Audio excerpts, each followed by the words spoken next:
What's up, everyone? It's Dakota, and welcome back to another Magic the Gathering video. It probably goes without saying that the modern format is probably the most beloved 60-card constructed format in Magic. I have to say that because EDH is probably the most loved format in Magic. It definitely, certainly gets a lot of product thrown at it with different set releases and even, a full-blown modern set that got commander decks and everything, where the cards aren't even legal in the modern format, which is another story for another day. But nonetheless, it kind of helps us segue into what we're going to talk about today, and that's the card Nadu.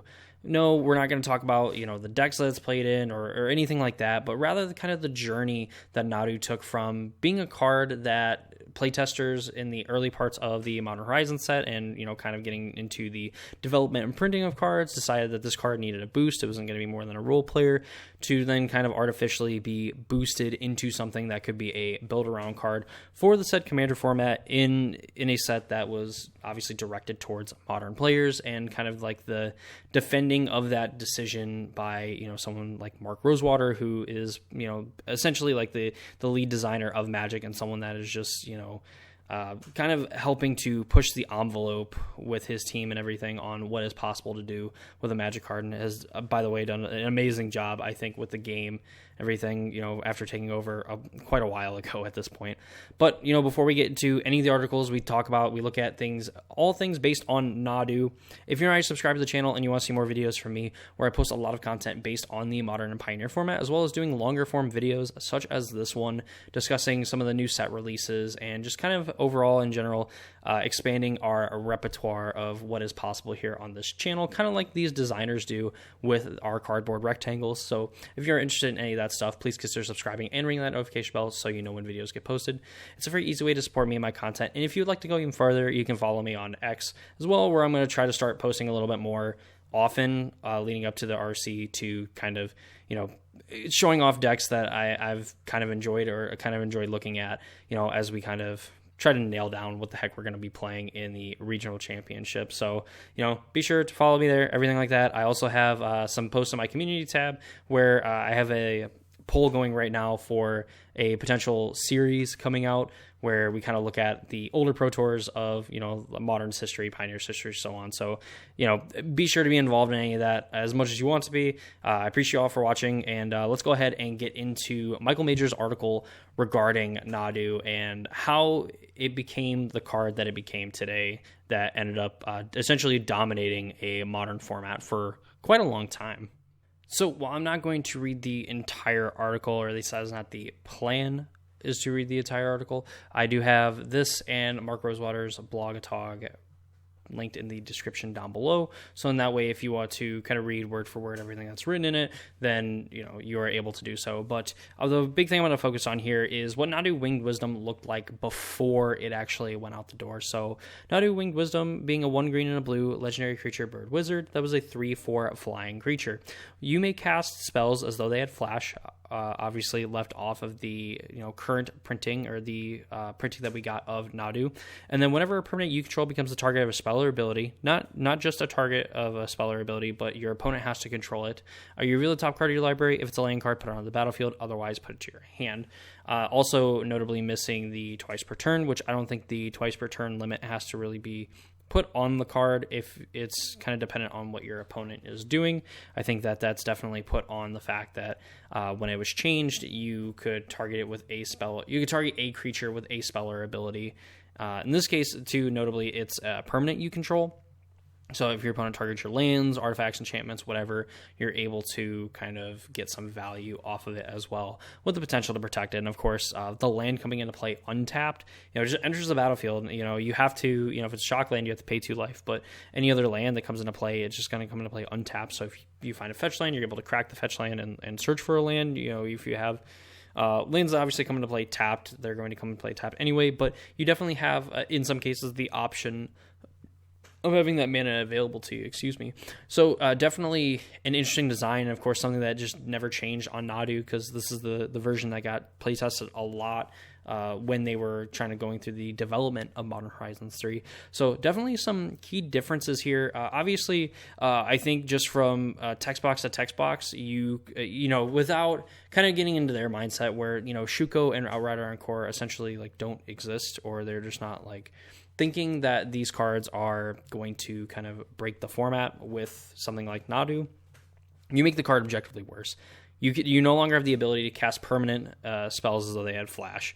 You know, already that's like an annoying thing to have to deal with when now everything just kind of gets to be done on your opponent's turn, and you're also getting punished for targeting your opponent's permanents as well. So it's definitely very annoying, if anything else. And a lot of other like powerful creatures and other permanent spells are very good. Could you imagine just instant speed Fable the Mirror Breakers? Travesty, really.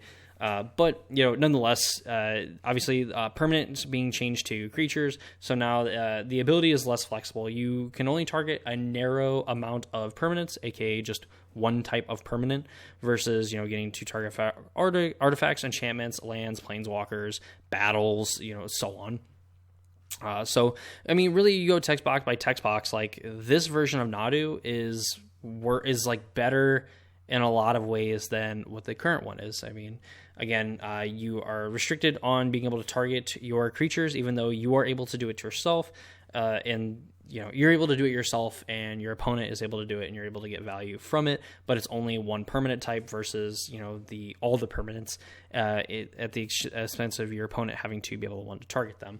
So definitely, I think if you kind of put it in this terms where, you know, if Nadu was truly just twice per turn, where like get targeted by a spell or ability, you get to do the thing where you reveal, you get a land on the battlefield, or it goes into your hand, and it only happens twice each turn, regardless of how many creatures you have. Well, and yeah, like the Nadu that we got now would be absolutely inferior, I think, to something like this, even though you would still have the ability to kind of do it twice per turn, even knowing that there's these 0 mana like interaction spells like Outrider Encore and Shuko.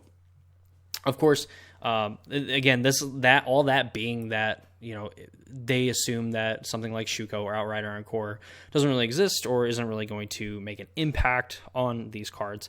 Obviously, with the version that we got and how it actually reads, where, you know, all of your creatures get this ability and they can only trigger individually twice each turn, and of course Shuko, just the fact that it's able to get found off of like Urza Saga, it's really cheap, so it can, you know, find a way to fit in the curve of trying to set up a board where Nadu can kind of go off and like win the game on that turn, or at least be so far ahead in, you know, card advantage that even if your opponent manages to deal with the board in the absolute worst case scenario, you're able to rebuild and get to a point where, okay, I'm going to get to do this again and continue to establish it every turn. You're going to have to answer it every single turn. So that's definitely kind of the first mistake. We know that the change was made late in development. They were not able to actually playtest the final version of Nadu. And the reason why it was changed is something that a lot of players really don't like as an answer for why they intended on changing the card that way that it did. They didn't like it. There was some concern of Nadu's flash granting ability for commander play. And this whole, like this paragraph here, you know, they didn't like the flash granting ability for commander play. After removing the ability, then they were like, oh, this card like kind of sucks, because now it's just a card that, like, if a permanent you control gets targeted by a spell or ability an opponent controls, then you just get to do the thing. And then they decided to, you know, essentially upgrade it by allowing you to have your things be targeted by your things, but then only those creatures can only trigger twice each turn. And the intention of doing this was to create a build around aimed at commander play, which resulted in the final text. And people have a big problem with this. The fact that, again, it's Modern Horizons 3. I kind of had an issue, not specifically with commander decks being printed, but the fact that you had commander decks in it that had cards that were not going to be legal in the modern format, to where if someone was like playing commander and they picked up one of these Modern Horizons decks, like, cool, I can play commander with my friends, and then like there's a backdoor possibility for me to play modern in some capacity.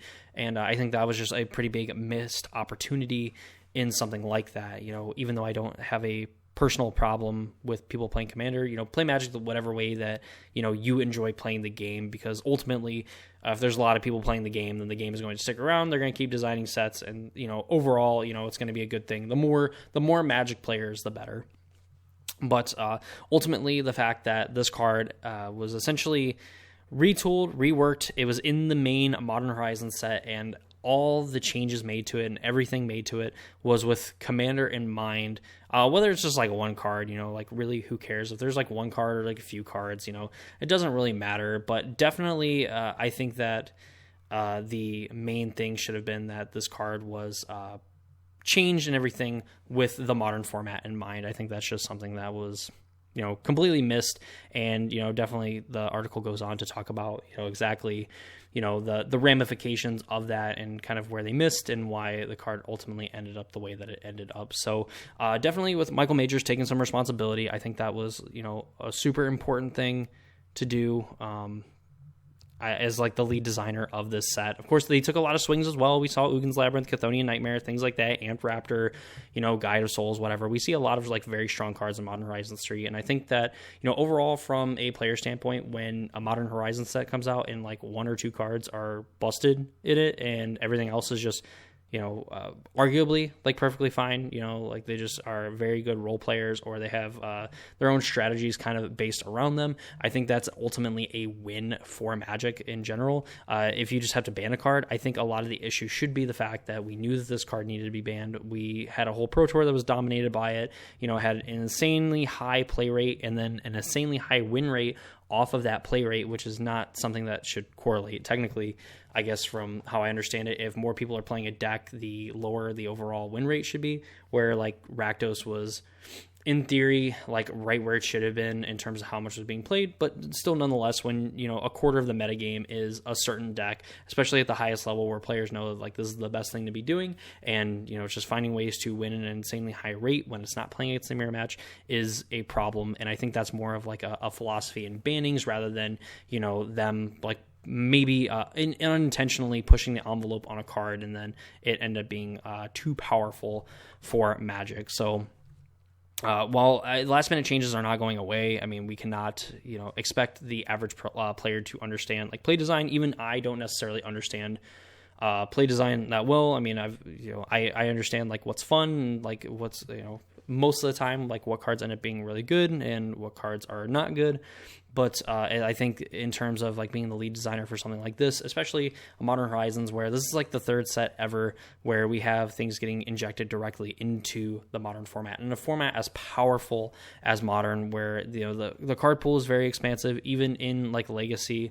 I don't think we necessarily see, and don't quote me on it. There is some very powerful like Modern Horizons cards that do make their way into Legacy, and of course there's like Legacy legal cards that end up getting printed into Modern. Obviously nothing like Force of Will or Brainstorm or anything like that, but some very powerful cards that end up kind of like making their way by getting reprinted in those sets, and they don't do nearly as much damage as what obviously happens in Modern, where we kind of have like a format ending level threat that gets printed at least once in every set.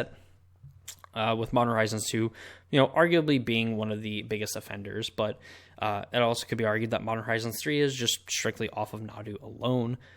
So, overall, I think that the article itself and the explanation and kind of everything that went into this, I think is pretty good for Michael Majors. There's a lot of transparency here, which is something that I think is very commendable for somebody, because it's hard to admit to something where it's like, I had a hand in creating something that for a lot of people made the format unenjoyable, where everybody kind of knew that this needed to be banned, and there was no action being taken. Essentially that while no one was outright saying that it was fine, we just knew that things needed to change. And then even people doing like Moto Masters and any other tournaments of that nature were postponing RCQs until after the ban and restricted announcement. We had people running essentially Modern, but Nadu was banned already from it, so you couldn't play Nadu or anything like that. And even we saw the no ban list Modern stuff, and Nadu was one of the best decks to be playing in that thing. So I think overall, I think very commendable for Michael Majors to kind of make that, I guess to make a statement, essentially kind of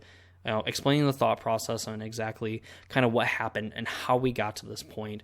And I think more of a failure, not necessarily from like play design, even though again, I think that it was pretty ridiculous that a card that was printed in the main Modern set was kind of tuned and tweaked for Commander, when you had a set of Commander products that you could, put that card into and then just not have it be in Modern, because those cards weren't even going to be Modern legal anyway.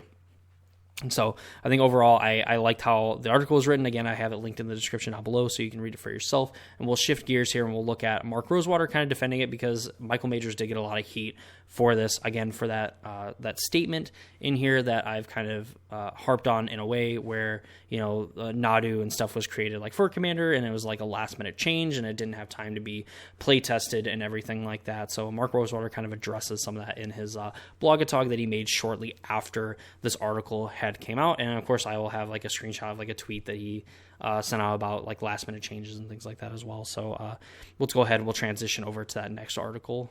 So this is the blog-a-talk post from Mark Rosewater talking about the Nadu situation. So it starts off with, the big topic of the Magic community, of course, is the ban and restricted announcement, but not focusing necessarily on the banning, but more on the design elements of, apparently what took place to kind of cause this last minute change for Nadu. So essentially it goes into explain like over in these next few paragraphs where, of course, there's like this loop that they do where they have an idea for a card, they play test it, and then they get feedback, and then they make changes based on the feedback, and they kind of go into this until they get to a point where, okay, we can't make any more changes to cards. We've kind of run out of time to play test things. Now we need to basically decide, is this iteration okay for the card to be printed, or is there another iteration that we can take, or another like last minute change?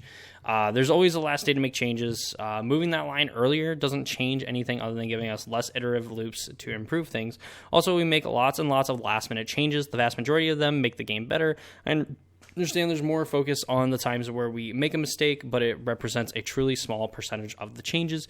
And right here, I'll throw up his tweet that he made after the article came out and people kind of question it, where it's, obviously like, how many last minute changes do you make? Because obviously the idea is that like, oh, well, every time they make a last minute change, there is this card that ends up getting broken because they end up trying to push it and make it better, where obviously Mark is trying to make it sound like, last minute changes are a common thing that happen in design. And I'm sure for a lot of other things, last minute changes are made, especially in games like this, because, they have strict timelines that they want to kind of meet and push things out. Whenever we design a card, they ask who this card is for. And I believe in his podcast, I can't remember the exact name of it, but I believe it goes up on the official Magic the Gathering channel. And they talked about, Mark talked about, what different rarities of cards are kind of like designed for. And I think this is kind of where it goes to, where, commons and uncommons are, mainly limited, like uncommons and like some commons and things like that can find play in constructed, but the idea of them is not necessarily made for constructed play, where like the rares and the mythic rares are designed to kind of be pushed for constructed play. That's where they're at. They obviously, draw similarities to kind of bring the whole limited format of whatever set they are printed in together. But in general, the mythics and the rares are the ones that are kind of, more in line with being designed for constructed play rather than, the commons and uncommons, which could see constructed play, but are designed more for the limited format in mind. So there's two play design teams that he goes on to talk about, one focused on competitive play and one focused on casual play. The competitive play design teams determine which cards they think have a shot at competitive play. Remember, we're making predictions as to what we think the environment might go. We definitely don't know. We need to make an environment complex enough to entertain tens of millions of players. So I think here it is very hard to have a playtest team, no matter how big or how small, play with a bunch of cards and expect to know how every single interaction with every single card is going to work. You're just with as expansive, in the case of Modern, obviously not nearly as expansive as something like Legacy or Vintage, but there is definitely an expansive card pool available to players in Modern, where there are some things that, essentially make no real impact on the format, but then, all of a sudden, like, a card gets printed and it's like, oh wow, this has like a crazy amount of synergy with this, and it does something super busted, in the case of like Shuko and Outrider on core with something like Nadu. But obviously you can't have a team, if we only had like one set a year where all they did was play test a set for a year, or for 6 months, however the case may be, and then they were able to make changes, whatever. Like, yeah, any time that you do something, there's a good chance that the more time that is spent on it, the better you're able to kind of make it. But in the case for Mark Rosewater, it's like, hey, like, there's only a limited time that we have to kind of make these changes and play test and kind of do things, so we need to make the most out of that time. And there is a certain point where you kind of have, like, I believe, a diminishing return on playtesting and kind of refining everything, because for one, I think at a certain point, like, you very incrementally get better. Of course, like, if you spend a week playtesting versus a month, you are going to obviously get a better product on something that was tested for a month than something that was tested for a week. But then, then you get to like 2 months, how much does it actually change? And when you go to like 6 months, how much does it actually change? Where, yes, technically and theoretically it does get better, but, for one, does it actually get better? And two, at that point, are you just wasting, time, resources, money when, you had a set that was like at 90 or 95%, at 1 month versus, being at like 97%, 6 months in. So like, there's definitely that kind of line that you have to take when you're kind of developing something. And it kind of goes the same with, playing Magic as well. I mean, you can, when you're like working on a deck and you're building a deck, if you play one match, you can't really draw a lot of conclusions from playing one match, but you can draw a lot more if you play 5, 10, 15. And, it gets to a point where, if you've played, 100 matches or 1,000, there's a big difference. But when you get to like, 1,001 to 2,000, how much better do you actually get? And I think you end up getting a lot more information. There's the potential to gain a lot more information, but then you also have to decide too, like, I don't have time to play 1,000 matches. Like, where's kind of that, level where I've played enough to where I kind of have a good enough understanding where I can kind of, figure things out from there. And I think play design kind of falls in the same vein of like, you have to find like that perfect amount of time where you have enough time to play test things and, they end up being really good and they're a fun experience where, hopefully you don't give yourself, a very small amount of time, because if you give yourself like a week to do things, then obviously you end up having a worse product than if you spent a month doing it. So something like that. Going into some things that were very popular for people. So of course, something I had kind of harped on in like that first portion, stop designing for Commander. And I think for everybody, like, before even reading a part of this thing, Magic is not going to stop like designing for Commander. We get a set of Commander decks for every set release. Even Modern Horizons had a set of Commander decks that were released.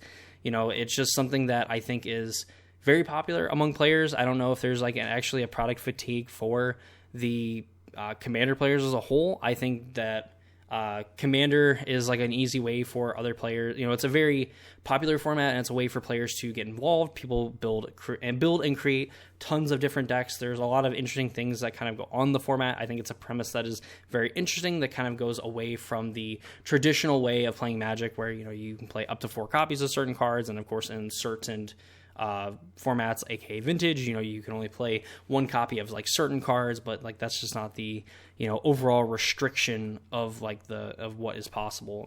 So I think Commander, I mean, at this point there's so many Commander cards where there's probably enough redundancy to where like now just playing with 1 copy of a card just doesn't really matter a whole lot. Because in spirit, there's multiple copies of it, but in name, there's only 1.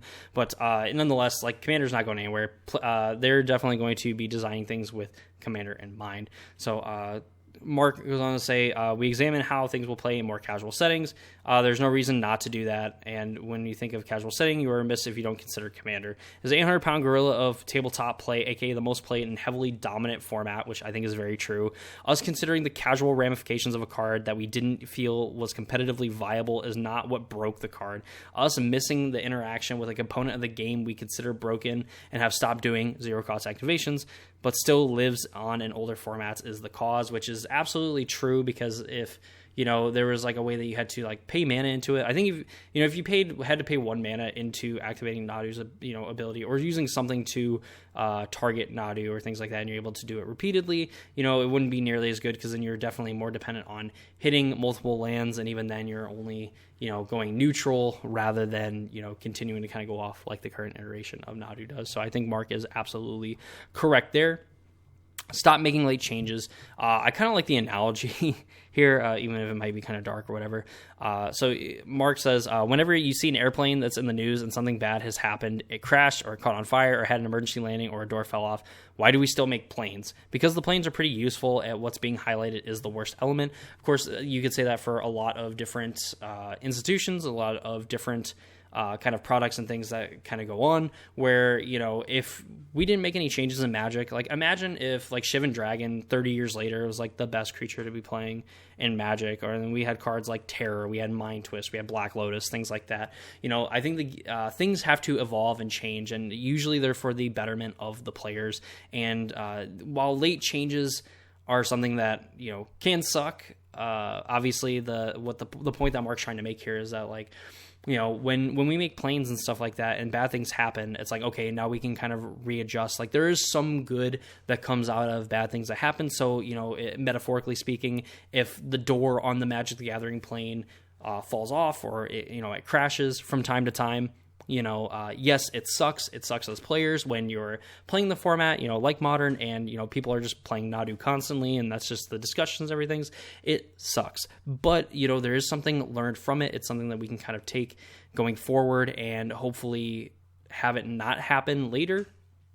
And I think that they've done a pretty good job on making sure that those things do not happen constantly. So, and with 30 plus years of, Magic design and everything, while being able to push the envelope on what is possible on cards to do, whether it is like different card types or just what cards actually do, I think that play design and everything like that has done an amazing job.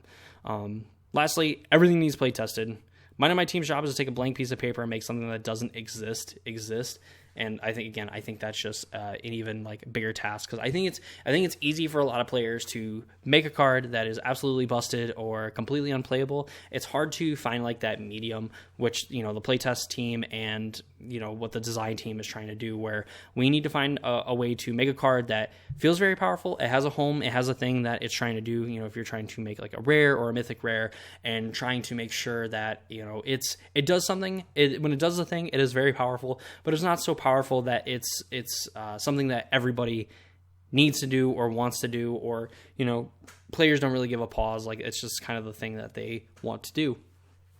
In the case with Nadu, well, obviously not everybody was trying to do it, or maybe even a better example being like Rakdos Scam, where, like double thought seizing your opponent on turn one, and with whatever few interaction pieces that they had early on to stop that, you were still having to expend resources to deal with the problem for that turn, and then you were eventually put into the position of, okay, well now I need to find a way to deal with this the next turn as well, is obviously what led to that deck having like a 20-25% metagame share before Fury got banned, and when it did, it kind of fell off, and then has managed to kind of stick around in some capacity and in different ways from time to time. But I think that's something that whatever the case may be for the play design team allowing that to happen. I also think that's just kind of on the play people of WotC to kind of make sure that stuff like that doesn't exist in the format, or like, here we got to play it as a lie. It's like, okay, we need to make changes to the format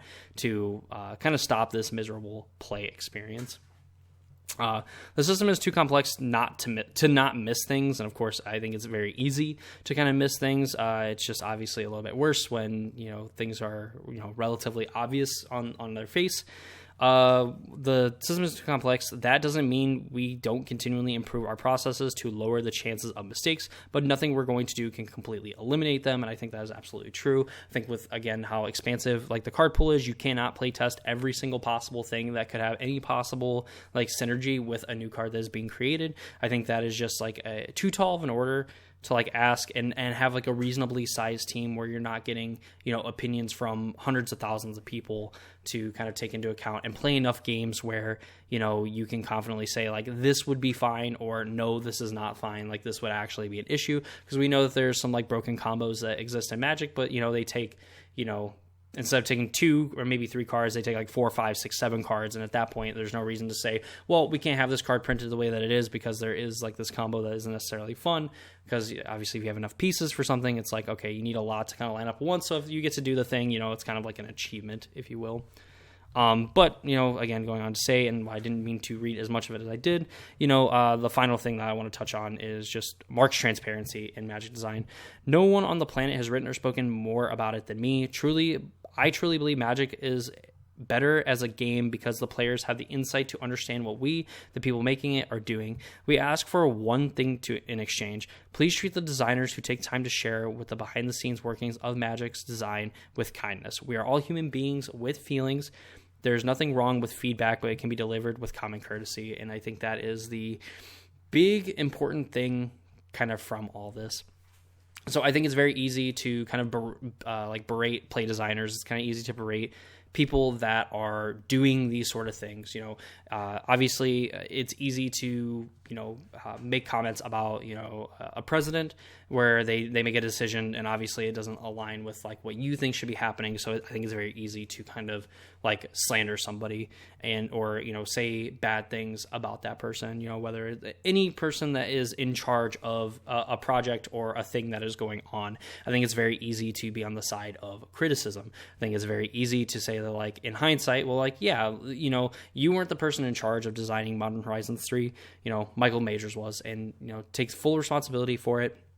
And I think the entire time, you know, basically designers getting shit on by other people that, you know, if they were put in the same position where they had to make a set that was truly entertaining, it would be one of two ways. One, we'd be in a lot worse shape, as in there would just be way more busted stuff to do, or the set would be completely boring. And, you know, there's probably some amount of people out there that, like, yeah, you could get them together and they can make a pretty good set, you know, and maybe like in the very, very small chance that you can end up making a set that is like better. But just like how we learned that, like, hey, this probably isn't an okay thing to put on a Magic card, they did as well. And these are the people that have years of design, you know, kind of experience at this point and working with Magic and how they should play test things and have their own processes and everything like that.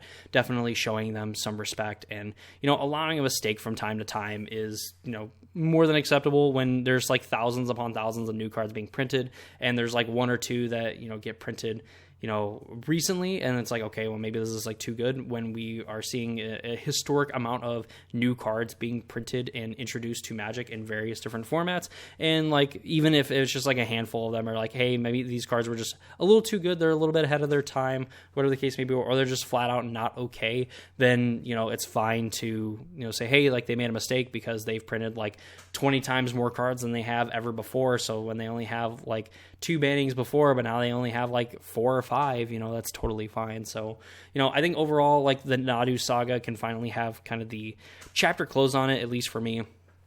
You know, we know that Nadu is, again, one of the most powerful decks probably ever conceived of all time, at least somewhere near the top, you know, with how convoluted it is. It's kind of like all the bad things that KCI and the Eggs decks were in Modern, on top of just having the power level of something like a Hogak or a Eldrazi, you know, colorless Eldrazi decks. So, you know, overall, you know, Magic is in a little bit better of a place, but I think we have a new monster kind of brewing in the format in Boros Energy / Mordu Energy, as it also has kind of taken over the format. And turns out Nadu might have been the maybe the hero that we needed, not the one that we deserved.